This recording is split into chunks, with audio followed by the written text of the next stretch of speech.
Hey everyone, in this video we're going to be talking to Zach Levet, one of my longtime friends and high school teammates.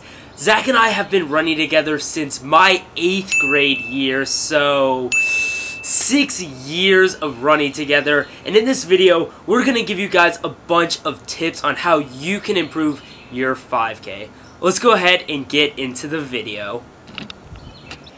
Alright, so we're here with the man, Zach Levet, 1446 5K. Hit us with some accolades, Zach. Well, I was the state champion in cross country in high school.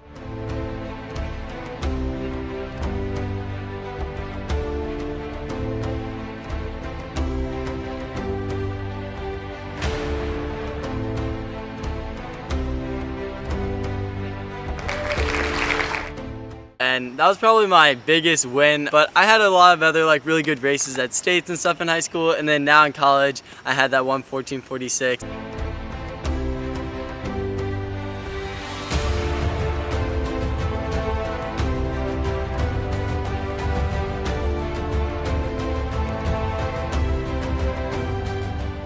And then now I'm going to Portland to race a 10K. Hopefully it'll be sweet. We'll have to find out. So Zach and I are just gonna hit a quick easy run, and then we're gonna come back and give you guys some major advice on how to dominate a 5K. Woo.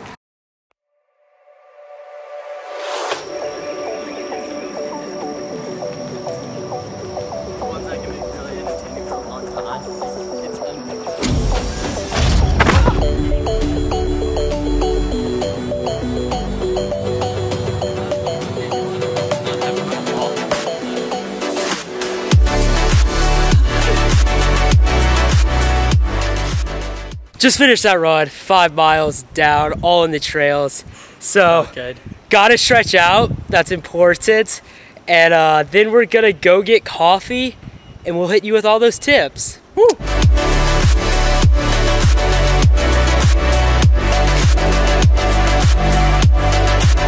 We stopped by Zach's house, picked up that bad boy right there, and I'm gonna switch quality right now. So I guarantee this quality is a lot better. It's such a big camera, but we're gonna go get coffee now and finally get all those tips. Woo!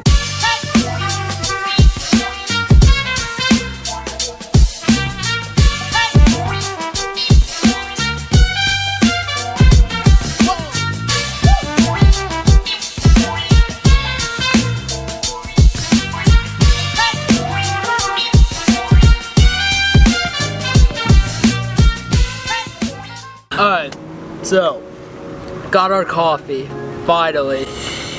And I'm just gonna run through some questions, ask Zach how to answer all of them, and hopefully give you guys a lot of advice on how you can train better. Okay, I'm ready. So Zach, yes. First off, you ran that 1446. Yes. Walk us through the race, each mile, what you're feeling, what you were fighting through, and all of that. So my coach had told me basically to attack it as if it was like the first mile was nothing, just get through the first mile, like anybody can run the first mile. Then break up into 2 800s and then 4x400. And so in my mind I was just thinking like, okay, I made it through a mile, it's feeling good, like it's good, like we're all set.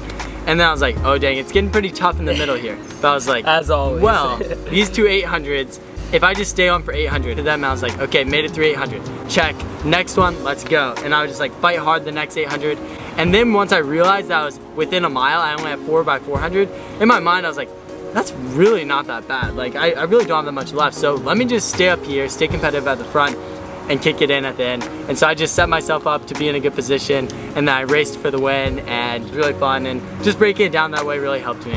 Yeah, so that's the way you can break down the 5K. Really get you through the race. I mean, especially when you need smaller and smaller segments towards the end. Yeah, that's perfect. Yeah, really just putting myself up there, putting myself in a good position to be competitive and be at the front really helped me, because I like racing from the front. I like being competitive in the race, and so that just helped carry me through. Yeah, me too. I mean, of course, some people like being pulled along in the back, and you can definitely race like that, but running from the front is definitely like the way I like to do it. And Zach too. Yeah. Alright Zach, so how many miles a week are you running now to run that 1446? So when I was leading up to that, I was running like 90 miles a week for about 3 weeks, but I've been around 80s, and that week I dropped it down to around like 75, 80 area. So dropped it down a little bit, and now I'm back up to around like high 70s, low 80s, training for Portland. Portland's in a week and a half. Super excited. Yeah. So that'll be fun. All right, Zach, so you ran this 1446. Yeah. What's gonna be your goal 5K for next year, and then all the way in the future, all-time goal? What are your 2 goals there? So I don't know an all-time goal, but I know that next year I want to break 14. Like that's my goal. Yeah. Like I think that like people would naturally be like, oh, like 1420 or something like that, which is like fair, but like I just want to do more. I just want to see like, can I physically break 14? Like that would be insane. And I think that it's feasible. Like I think if I work hard enough and I do all the right things, like it's possible. Yeah, definitely. That's a goal. Yeah. That's an elite level too. Once you get sub 14, man, I mean that is top of college. That would be really cool to be there, like as a sophomore. Yeah, definitely. Okay, so one thing I've heard like a lot of different things about is how much diet matters. Yeah. And I want to hear from you, because I mean I know you're like vegetarian and all of that. So how much do you think diet really impacts running? I think that like the diet is so critical, because when you're a runner, your recovery is a result of like what you put in your body. And so like if you're putting crap in your body right after you do a workout, then like obviously you're gonna be recovering off that food. Like your body's gonna be repairing off like McDonald's or whatever. And if it's repairing off all those greases and fats and stuff like that, like obviously you're not gonna be putting the best things back into your muscles. So like in my mind, if I'm rebuilding my muscles with the healthiest foods possible, then like it's the best I can physically be doing for myself, you know? Yeah, and it could just take you to the next level. And like the what you are, what you eat is like such a true thing. Because like fundamentally, I mean, like, what you put in your body is all your body is getting from the world. And so, like, then literally you are what you eat. So, like, if I'm eating healthy foods, then hopefully my muscles will be healthy, I'll be running well, all of that. Yeah, I think it's very critical. That's a good answer. Yeah. All right, so we're talking 5K training, right? Yes. So what is the absolute best / your favorite workout you do to train for a 5K? So, I mean, that's a tough one. But one workout that I did during cross country, that was probably one of my favorites. There's probably 2 I'll say. Okay, one is like a 10-mile progression, something where you can start out kind of easier and work down to a really hard pace, and like you can just feel so much advantage from that. Like I just feel so good after that. But one workout we did was some series of like a 1200, a 2000 meter rep, a 1200, 2000 meter rep, 600 and 1000. And in some combination, those were all thrown together. And just the diversity of reps and the speed that we were doing it at was so fun. Like I can't even pinpoint it because we've done it in so many different combinations with like different meter reps. But essentially it added up to about 10,000 meters of work in the end. But like a workout where it's just very hodgepodged and like the paces are all over the place, and so it's kind of like a game. Like I like gamifying the workouts. Yeah, true. So you gotta adapt to your different paces. Yeah, exactly. Yeah, so I like that. I'm a big fan of progressions myself. I think being able to build at the end of a hard run like that is really important. It shows you can kick at the end of a race. 5K, for a lot of people, if you're not a college runner, 5K is a really long race.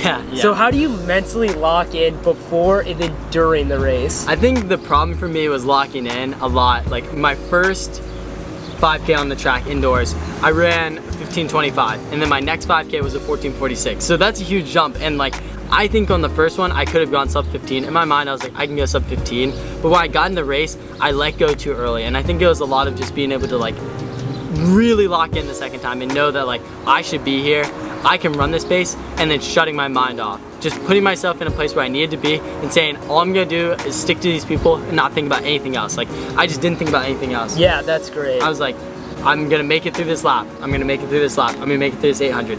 And it was just no thought, like no doubts. Like I put all the doubts out of my mind before the race. I made sure like the day of to just only be bringing like positive thoughts into my mind, like knowing that I could do it, knowing that I was capable of doing it. And then at the end, having all those positive reinforcements really enabled me to jump through in that race, to be able to say, I can go with this guy, like I want to win this race. Yeah. Just like having confidence in your training, going into it, knowing you can run your goal is super important. And not feeling like completely down and if really you're a believing second off your rep. Like Believe in yourself. So much of it is just believing in yourself. Like the best runners just know they can do it. It's not a matter of like saying, oh yeah, I've been training the hardest, like maybe I can win. It's like I can win. Like whenever I've been around people that are at the most elite level, they just know they're gonna win. And if you know you can win, if you have got yourself to a position where you know you can win, then like you're about to do some deadly stuff, and you gotta watch out for people like that. You gotta believe it before it can happen. Believe it. Exactly. That's what it's all about. It's all about the mindset.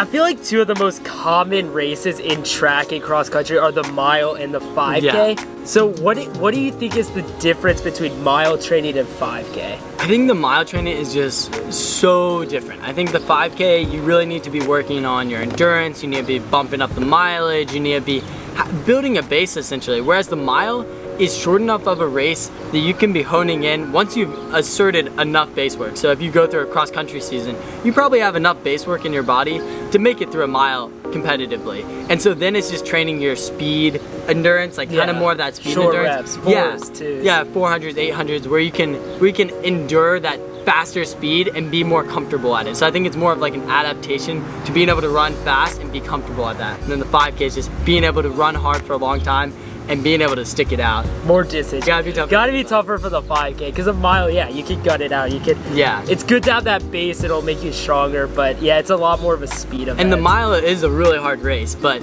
a lot of that is just kicking it in at the end and being able to hold yourself up there. But it's over so quickly that it's more of just like positioning, kick. Let's go on to our last question. Okay, last question here. So, I just want one tip here. If you could offer anyone one racing tip, what would it be? For 5K racing, I think my biggest tip is that when you're training, you have to be focused on training. That's really important. But the important part for racing is that once you get there, all the work is done. But you can take that day from being a 16 flat day to a 15:30 day just by switching your mindset. And I think, like we were talking about earlier, that elite mindset, the people that are elite, the people that are running at the best in the sport, know they're gonna win. They know they're gonna run fast. And it's not because their training is far superior from you. I mean, they may be like 1 to 5% more fit than you, but really you can be there on that day. And it's just a matter of believing that you can be there and putting yourself in the position and just truly knowing it. It's all about knowing it instead of just saying like, oh, like I can do it, but then in your mind be thinking, no I can't, no I can't, no I can't. It's all about framing it and telling yourself you can. You gotta believe in yourself. Gotta believe in yourself. Okay guys, so we thought it'd be fun to sign off in my classic way. If you've never seen my videos, be sure to check them out. Link in the description. Yeah. But we'll see you later. Live happy, be healthy, see you later.